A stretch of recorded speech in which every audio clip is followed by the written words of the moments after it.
మండలానికి junior college, every డివిజన్కి ఒక ఇంజనీరింగ్ కాలేజ్, ఎవ్రీ డిస్ట్రిక్ట్కి ఒక మెడికల్ కాలేజ్ కాన్సెప్ట్ తీసుకొచ్చి స్టాచ్యురేషన్కి వెళ్ళాను అధ్యక్ష. ఆ రోజు అన్ని ఇక్కడ ఒకటే జీవోతో. ఇది కాకుండా అదనంగా ఎన్ని కాలేజీలు వస్తే అన్ని కాలేజీలు చేయమని చెప్పి పెట్టాను అధ్యక్ష. ఈరోజు రంగారెడ్డి జిల్లాలో ఉండే ఇంజనీరింగ్ కాలేజీలు దేశంలో ఎక్కడా లేవు. హైయెస్ట్ పర్ క్యాపిటా ఇన్కమ్కి చిరునామా రంగారెడ్డి జిల్లా అంటే అది విద్య వల్లనే సాధ్యమైంది అధ్యక్ష. అదే ఆ రోజు చూపించిన చొరవ అధ్యక్ష. ఇక్కడికి వచ్చినప్పుడు ఇంకొక పక్కన మీరు చూస్తే ఎప్పుడు కూడా నేను విద్యా ప్రమాణాలు పెరగాలి, విద్యా ప్రమాణాలు పెరగాలంటే మొన్న 19-20 డబ్బా కొట్టుకున్నారు. ఒక్క టీచర్ని రిక్రూట్ చేయకుండా నేను విద్యా ప్రమాణాలు పెంచేశానని చెప్పి ఊరూరు చాటుకునే పరిస్థితికి వచ్చారు. English medium పెట్టానంటాడు.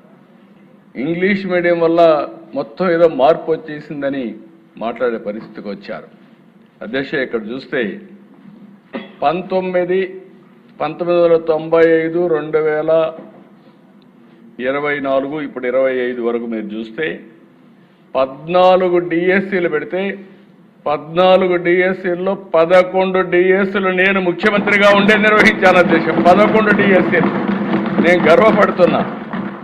Every year DSC. ఈరోజు పనిచేసే టీచర్స్లో 80% నేను నిర్వహించిన డిఎస్సీల ద్వారా ఎంపికైన టీచర్లే ఈరోజు కాలేజీలో స్కూల్స్లో ఉన్నారు అధ్యక్ష. ఒక్కడొచ్చి ₹1 అవినీతి జరిగిందని ఎప్పుడు చెప్పిన సందర్భమే లేదు. నేను ఒకటే చెప్తాను అధ్యక్ష, నా జీవితంలో మళ్ళీ ఒకటి చెప్తున్నా, నేను ఈ సీట్లో కూర్చున్నంత వరకు ఎవడైనా ఎక్కడైనా తప్పు చేస్తే అదే చివరి రోజు ఆ వ్యక్తికి ఆ విషయం గుర్తుపెట్టుకోవాలి. తప్పుడు ఆరోపణలు చేసే వాళ్ళని ఏ విధంగా చేయాలో మనమే ఆలోచించుకోవచ్చు అధ్యక్ష. ఇంకో పక్కన అధ్యక్ష 1996 3 కేజీలు డ్రై రేషన్ తీసుకొచ్చాం. దేనికోసం అంటే ఈ పిల్లల్లో స్కూలుకు పంపకపోతే 3 కేజీలు బియ్యం ఇస్తే పిల్లల్ని పంపిస్తారు. డ్రై రేషన్ ఇచ్చిన రోజులు అవన్నీ. అక్కడి నుంచి ఇంకొక పక్కన అధ్యక్ష 2003లో మధ్యాహ్న భోజనం నాకు ఇప్పటికి కూడా జ్ఞాపకం ఉంది. ఎవరు చేస్తారంటే డాక్రా సంఘాలు ఉన్నాయి, వంట చేయడానికి సిద్ధంగా ఉన్నారు. ఆ బాధ్యత వాళ్ళకు అప్పచెప్పి మొట్టమొదటిసారిగా రాష్ట్రంలో మధ్యాహ్న భోజనాన్ని ప్రవేశపెట్టిన పార్టీ ఆ రోజు తెలుగుదేశం అధ్యక్ష. ఇంకొక పక్కన అధ్యక్ష మీరు ఒకసారి చూస్తే 18లో ఇంటర్మీడియట్ కూడా తీసుకొస్తే వీళ్ళు వస్తానే ఇంటర్మీడియట్కి మధ్యాహ్న భోజనం తీసేస్తే మళ్ళీ మేము వస్తానే ఇంటర్మీడియట్ కూడా మధ్యాహ్న భోజనం పెట్టే పార్టీ ఎన్డీఏ అని చెప్పి కూడా నేను మీకు తెలియజేస్తున్నా. ఇంకొక పక్కన అధ్యక్ష ఆ రోజు ఆలోచించినప్పుడు స్టేక్ హోల్డర్స్ ఇన్వాల్వ్మెంట్ ఉండాలని, ఎవరైతే లబ్ధిదారులు ఉన్నారో వాళ్ళు ఇన్వాల్వ్మెంట్ ఉండాలని డాక్రా సంఘాలకి ఆ రోజు మహిళలకి డాక్రా సంఘాలు తీసుకొచ్చాం, వన సంరక్షణ సమితులు తీసుకొచ్చాం, సాగునీటి సంఘాలు తీసుకొచ్చాం. అదే మరి ప్రతి ఒక్క స్కూల్కి గ్రామ విద్యా కమిటీలు కూడా తీసుకొచ్చాం. దాన్ని ఇప్పుడు లోకేష్ గారి నాయకత్వంలో మెగా పేరెంట్స్ టీచర్స్ డే కింద మనం సెలబ్రేట్ చేసే పరిస్థితికి వచ్చాం. ఇంకో పక్కన దేశ సమాజంలో అనేక సమస్యలు, వరకట్న సమస్య. పేరెంట్స్ అయితే ఆడబిడ్డల పట్ల వివక్ష చూపించేవాళ్ళు.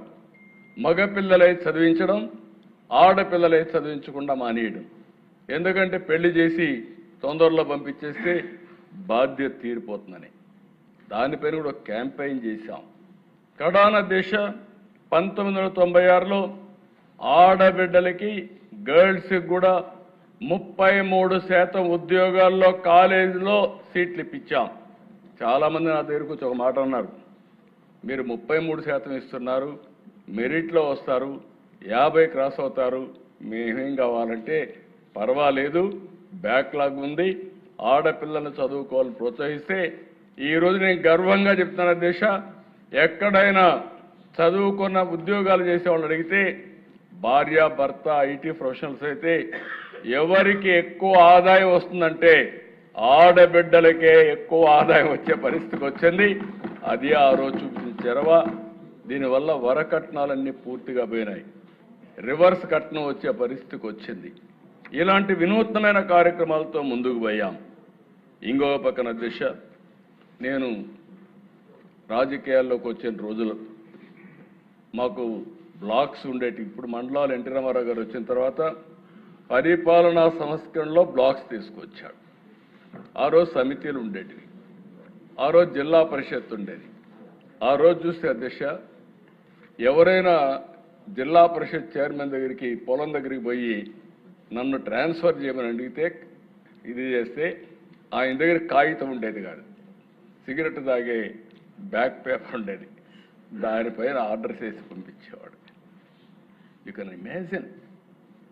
ఆ రోజు ఈ టీచర్స్ అంతా పంచాయతీరాజ్ టీచర్స్ జిల్లా పరిషత్ ఆధ్వర్యంలో ఉండేవాళ్ళు. జిల్లా పరిషత్ చైర్మన్లు, సమితి ప్రెసిడెంట్లు ఇష్టానుసారంగా వాళ్ళ ఇంటి దగ్గర పోయి పడిగాపులు కాసేవారు. అది చూస్తే నాకు అనిపించింది, చదువు చెప్పవలసిన టీచర్లు వేరే వాళ్ళ దగ్గర పోయి పడిగాపులు గాయడం ఏంటి? అందుకే ఫస్ట్ టైం అధ్యక్ష పర్ఫార్మెన్స్ అప్రైజల్ చేసి కౌన్సిలింగ్ విధానం తీసుకొచ్చి ఏ రాజకీయ నాయకుడి దగ్గరికి టీచర్ వచ్చే పని లేకుండా నేరుగా వాళ్ళ పనితనం పైన ట్రాన్స్ఫర్స్ తీసుకొచ్చాం. దీని నెక్స్ట్ లెవెల్కి ప్రస్తుత విద్యాశాఖ మంత్రి ఒక యాక్టే తీసుకొచ్చాడు. ఎందుకంటే అక్కడక్కడ వైలేషన్స్ అవుతున్నాయి, వీళ్ళు వైలేషన్ చేస్తే దాన్ని కూడా తీసుకొచ్చారని చెప్పి కూడా నేను మీకు తెలియజేస్తున్నా. ఇంకో పక్కన దిశ, ఈరోజు మీరు ఒకసారి చూస్తే ఇవన్నీ కూడా ఈరోజు చేసిన నిర్ణయాలు కాదు దిశ. గడిచిన 30 సంవత్సరాలుగా అనేక విధాలుగా అనేక ట్రాన్స్ఫర్మేషన్ తీసుకొచ్చాం. రెసిడెన్షియల్ స్కూల్స్ నాకు బాగా జ్ఞాపకం ఉంది. ఎందుకంటే పిల్లలు చదువుకోవాలి. కొన్నిసార్లు అయితే నన్ను వ్యతిరేకించిన సందర్భాలు కూడా ఉన్నాయి. ఈరోజు రెసిడెన్షియల్ స్కూల్స్లో ఎస్సీ ఎస్టీ పిల్లలకు బాగా చదువు చెప్తే ఐఐటి పోయే పరిస్థితికి వచ్చారు. దాన్ని మళ్ళీ డెడికేటెడ్ స్కూల్స్ పెట్టే పరిస్థితికి వచ్చాం. నా ఆలోచన ఈరోజు 5 లక్షల మంది ఎస్సీ ఎస్టీ బీసీ పిల్లలు ఉన్నారు. ఈ 5 లక్షల మందికి రెసిడెన్షియల్ స్కూల్స్ గారు కట్టగలిగితే, అక్కడ కానీ స్పెషల్ కోచింగ్ ఇవ్వగలిగితే బ్రహ్మాండంగా పైకి వచ్చే పరిస్థితి వస్తుంది. అది కూడా ప్లాన్ చేస్తున్నాం అధ్యక్ష. ఇంకొక పక్కన అధ్యక్ష, మీరు ఒకసారి చూస్తే ఈరోజు గడిచిన ప్రభుత్వం 19-24 10-12 లక్షల మంది పిల్లలు ప్రభుత్వ స్కూల్స్కి రావడం మానేశారు, బడికే మానేసే పరిస్థితికి వచ్చారు. మేము ఆ రోజు ఒక హామీ ఇచ్చాం, ఎంతమంది పిల్లలుంటే అంతమందికి తల్లికి వందనం కింద 15,000 వేస్తామని చెప్పి మాట నిలబెట్టుకున్న ప్రభుత్వం ఎన్డీఏ ప్రభుత్వం అధ్యక్ష.